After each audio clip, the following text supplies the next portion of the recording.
Well, it's start of new beginning, springtime, di ba? At medyo nag-iisip-isip ng kaunti, medyo humiwalay ng kaunti sa bahay para pag-isipan yung mga, kumbaga nagpa-process kasi kami kung ano yung mainam na gawin. Recently kasi medyo naghahunting po kami sa totoo lang ng bahay na pwede naming masabing panghabang panahon na sa amin.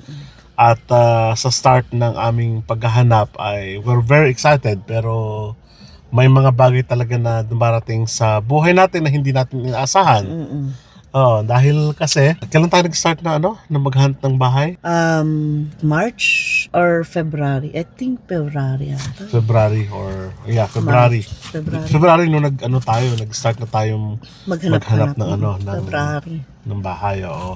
So nagba-browse na kami, and then exciting siyempre, at dumating sa punto na talagang kumbaga we're ready. Ang una naming ginawa doon, siyempre kailangan may korong ka ng realtor. Kasi siya ang kasama mo maghahanap ng bahay. Siya rin yung nagpa-process kung magkano yung ma-approve sa'yo ng bahay. Bibigyan niya dun sa broker. Kumbaga meron siyang list na ganun. Tapos ibibigay niya dun sa broker. Yung broker naman, ipang-finalize niya yun. Sasabihin naman niya kung magkano yung ma-approvehan sa'yo. Parang right away. Parang titingnan niya kagad right away yung credit history po, karang gano'n, or credit yung check. process na yun, medyo alam na ng mga kababayan natin yun. At marami na sa inyo nakapanood ng vlog about house hunting dito sa Canada. At nakaka-excite kasi ang housing dito sa Canada ay isang kumbaga market na parang buhay na market dito sa Canada ang house hunting. Kasi almost every month may nagpo-post ng bahay. Almost every week may nagpo-post ng bahay, ano? Kasi yung mga tinitignan natin. Hindi lang siya every week, kundi parang everyday, nga segundo-segundo nga lang may nagpo-post na. Sa bagay, ano? Hindi siya Na parang kahit isa, dalawa ng mga bahay. Lalong-lalo na yung mga retired na umaalis na ng bahay nila. At gusto na lang iwan yung bahay nila, lilipat na sa mas maliit na bahay katulad ng mga care homes, ng mga condominiums, parang gano'n. 1 bedroom, 2 bedroom apartments, parang gano'n. So, nung nakaraan kasi, ay kung nabalitaan po ninyo na yung bahay dito sa Canada ay medyo mataas yung demand, pero kakaunti ng, kumbaga, nagawang bahay. Hindi enough yung bahay para sa mga immigrants na nakarating dito, kaya nagmahal na kaunti yung bahay. And then, pag sapit po ng 2025, sumabog yung balita na magmumura ng bahay, ng interest. Yung sa interest niya. Sa interest, magmumura ng interest. So, ibig sabihin, it's a right time para sa mga home buyers na magtinda ng kanilang bahay. And at the same time, right time din sa mga magbebenta ng bahay. Alam niyo pa ba kung bakit right time din sa mga magtitinda ng bahay? Kasi ang bilis na ma-dispose ng bahay sa kasalukuyan. No? Yung unang, naghanap siya ng una, no? Naghanap ka ng una. Ano yung nagustuhan mo ng una? Meron ako nagustuhan, malapit lang sa tinitirahan namin na bahay ngayon.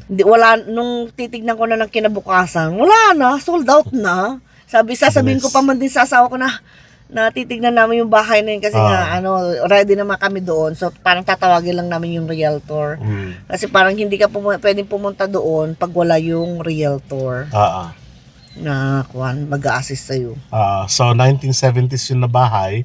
Malapit sa trabaho niya, malapit sa trabaho ko, kumbaga nasa central part siya ng South yun, ano. So 4-bedroom house yun, pero pwede mo kasing pwede mong makapag-extend ng isa pang kwarto doon sa basement para maging 5-bedroom. So tamang-tama sana, sabi namin. So nung pinuntahan namin yon, about siguro wala pang ilang linggo nung na-post yun, bili agad, nakuha agad. So sabi namin, move on. So yung pangalawa naman na nakita mo, yun naman na doon sa may north. Yun yung doon sa malapit sa west, northwest. Yun yung hindi ako nakasama kasi nga. Hindi ako pwede dahil wala akong kapalit. So sila lang pumunta. So nung tinignan namin yung bahay, nag-offer kami ng 285 muna nung una. And then Hindi kasi yung bahay, ang worth ng bahay no, yun ay 289 yung worth ng bahay. Parang 100 lang ata magiging ano na siya 290. So syempre may bidding. So ang ano ng realtor magpupot kami ng 295. Sabi niya kapag marami ang naglagay magbibigay kami ng 300. So nung nalaman ng realtor na marami nga, so sinarado namin siya ng 300. May mas mataas pa pala ng bidding. O di talo kami. So, hindi kami nanalo sa bidding. So, move on na naman kami sa another, ano na naman, tingin-tingin ng bahay. And then, so, nakaka-frustrate yun. Nung nakararaang linggo lang nangyari sa amin yun. So, tinignan namin buti. So, sabi naman namin, meron pang iba. So, ang dami pang choices sa realtor.ca, sa houseful.ca. So, talaga nag-scour kami dito sa City of Regina, especially dito sa South. So, ang concentrate lang kasi namin ay South and then North or Northwest. Pero ayaw kasi namin sa East, sa eastern part ng city. Kasi ang daan mo lang dyan, parang ring road and kumbaga, accessible naman. Kaya lang hindi tulad kasi sa South and North-South na mas marami siyang daan, mas maraming route, and so on and so forth. So, ganun yung nangyari sa amin. So, hanap pa kami, sige, hanap. And then, natagpuan mo naman ito, yung pinapakita natin sa screen ngayon. Oo, yun naman yun. Pangalawang, ano na yun, pangalawang bahay na tinignan na namin. So, doon, nakasama ako kasi maaga akong nag-out sa trabaho. So, nakasama ako doon, humabol pa ako, pero doon sa pangalawa kong trabaho na late na ako. So, ang presyo ng bahay is 274,500. Tapos sabi nung may-ari, mag-aantay pa ako ng more bidding kasi nga maraming tumingin sa bahay niya, hindi lang kami. Kasi maganda talaga yung bahay niya. So, para ang kulang na lang doon is konting ayos na lang, tsaka Parang retouch na lang. Move-in ready siya. At tsaka yung kwan ng sasakyan. Garahe. So yun na lang yung talagang kulang. Tapos yung ano na lang, yung fence ng bahay. Parang ganun. Tapos nung so sabi nung realtor namin, sabi niya, tinanong niya ako kung magkano ang ibibid ko. So sabi ko, i-close mo na ng 300. 300,000. So sabi niya, hindi kasi iisa lang naman ang nag-bid. Sabi niya, tsaka sabi niya, hindi worth it kapag ilalagay natin ng 300. Okay.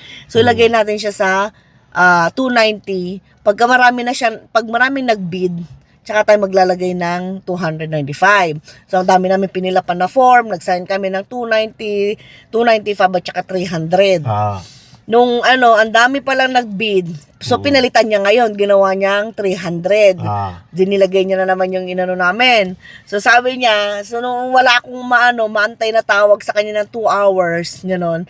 So alam ko na hindi namin na naman nakuha yung bahay. So parang talo na naman kami. Kasi nga, may mas mataas pa ang offer kaysa sa amin. So yun, yung dalawang bahay na yon na pinuntahan namin at inoffer sa amin. Kasi ang nangyayari ngayon, dahil sabi ko kung matatandaan po ninyo, na ang disposal ng bahay ngayon, napakabilis lang. Yung unang pinuntahan po namin doon, 4 ang tumitingin na family. Doon sa north-west na yon. Ngayon, yung bahay po kasi na yon, ay kumbaga move-in ready na, ayusin na lang yung basement, and then yung fence niya, ayos na rin. And then deck, kung magpapalaglay ng garage. So kahit na pumasok ka sa 300, although sabi naman may extra pa naman kami, yun ang ipuput up namin doon sa pagpapagawa ng garahe, doon sa pag-develop and so on and so forth. Kasi ayaw mo namang i-dispose lahat ng pera mo, di ba? Kahit na-approve ka ng ganitong amount, let's say 400, ayaw mo namang i-dispose lahat yun kasi mayroon ka pa ring project na matitira kahit na sabihin mong move-in ready yung bahay, diba? Pwedeng yung fence, pwedeng yung pavement, and so on and so forth. Single, kung gusto mong papalitan yung furnace, ayon sa gusto mo, air condition, and so on, marami pa. Kaya, sabi namin, hindi na tayo tataas ng 300,000 Kasi marami pa tayong gagawin pagdating ng panahon. Ayaw nating i-dispose yung pera. Oo. So, ganun ang plano na hindi namin i-dispose lahat. Pero lahat po ng ibinid namin, talo po kami ng halos $5,000 lang kumbaga doon sa ino-offer sana namin at sa ino-offer po ng iba. Lang sabi namin kasi ang kalakaran na ay bidding na. So, ibig sabihin, kung hanggang doon yung price mo, kami, alangan naman i-dispose namin lahat ng pera namin, di po ba? Hindi naman practical yon kasi may ibang babayaran ka pa, may mortgage ka pa, meron ka pang utility bills, meron kang kung ano-ano pang mga monthly bills. So, it's not practical. So, yung realtor namin, kahit na ganun yung pangyayari 2 beses, hindi niya naman tinignan na, basta kumita ako ng pera. Thankful naman kami dahil honest naman yung namin, realtor namin. Dahil honest naman siya doon sa kanyang ng bahay. Kaya, yun ang na-appreciate naman namin doon sa 2 bahay pa lang na tinignan namin na talagang makatao siya in the sense na hindi kami pinaperahan lang na wag nyo ubusin yung pera nyo sa ganito, mas marami pang ganito, mas marami pang dyan, mas marami pang mas okay na bahay, parang gano'n. So hanap pa tayo. And then pero nung huli na, halos lahat ng bahay na titignan namin, magiging ganoon ang Presyo. kalakaran at presyo. Na ibig sabihin, kung nagbid kami ng 300, may magbibid ng 305, 310, so on and so forth. So, which is not practical naman na. Sa side na po namin. Pero kung kaya nyo, halimbawa pagdating ng panahon, kaya nyo i-dispose yung 350, 400, 500, 600, 1 million, bakit hindi po ninyo gawin? Di po ba? Nasa sa inyo po yun. Pero sa amin, siyempre, tinitignan po rin namin yung future na gastusin. Kasi nga, maraming gastusin talaga. Maliit pa ang baby namin. Ang kailangan lang namin yung 5 bedrooms and so on and so forth. So, kaya nga kami nandito ngayon, medyo nag-iisip-isip ng kaunti, nag-unwind. At susulong na naman kami sa panibagong yugto ng paghahanap ng bahay. So, hindi pa rin kami tumitigil doon sa aming plano na maghanap ng bahay hanggang summer. Isasama pa rin po namin kayo sa aming mga plano na yan. At i-update po namin kayo doon sa kung ano man yung magiging plano namin sa mga susunod na panahon. So, pangalawang bahay, hindi pangalawa doon sa binisita, pero maraming bahay kaming tinitignan. Pero ang nakikita namin, ang nakalagay doon ay optional, parang sold, parang conditionally sold, mga ganun na sila. So, isip-isip muna ng konti. Pero talagang plano na namin kumuha ng bahay ngayong year na to. Probably ngayong summer. Sana ngayong summer. So, sana ngayong summer ay magkaroon na ng linaw. So, may mga nililigawan kaming bahay, may mga tinitignan kaming probability options sa improvement na hindi kami gagastos doon sa SNET na standard o SNET na price ng realtor namin dahil syempre, sabi nga namin, may mga susunod pang gastusin at may mga future pa. Pagkakuan, tuwing summer, makakapag-unwind ka na, kaalis ka pa rin ng Regina. Mahirap na ang natutunan ko dun sa realtor namin na gusto mo, sabi niya na pagdating ng panahon, meron ka pa rin gagamitin sa iba't ibang bagay na gusto mo. May mga disposable monies ka pa rin, may mga savings ka pa rin, na hindi lahat gagastusin mo yung 300 to 400 to 500 to 1 million na pera na kasi syempre hindi mo rin i-expect yung mga may papayos ka sa bahay, so dapat naka-ready ka. Hindi lang yung dapat may nakatabi pa rin. Ano man yan, bagong bahay man yan o medyo luma, alam po ninyo dito sa Canada kung ano yung taste mo, talagang mayroon kang babaguhin. So sa mga kababayan natin na nagbabalak at naghahanap ng bahay, sa mga bago paparating, ganito po ang sitwasyon natin ng paghanap ng bahay. Medyo hindi ko basta, gusto ko yung bahay na yan, makukuha mo na. Well, makukuha mo kapag may pera ka talagang malaking-malaki na kaya mong tumbasan yung bidding ng iba. No? Pero sa katulad namin na nag-set na ng standard at kung ano lang yung kaya namin, halimbawa, let's say 300 nga, may more than naman, meron naman, kaya lang yun, let's say 300 nga, hindi na kami lalampas doon kasi ayaw naman namin na i-dispose yung pera, di ba? So, lalo na mayroon pang property tax, may mortgage, may insurance, bahay. Magtatabi ka pa ng gagamitin mo pag may ipapaayos ka sa bahay mo na emergency. Magtatabi ka rin na pang emergency pagka gusto mo na itong maglakwa-lakwat siya ng education ng bata, savings para sa bata. ng summer, education ng bata, pasyon.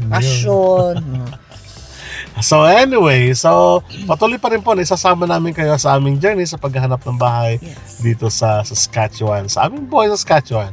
So maraming salamat at kita-kita po tayo sa mga susunod na vlog. Sa muli, papaalam!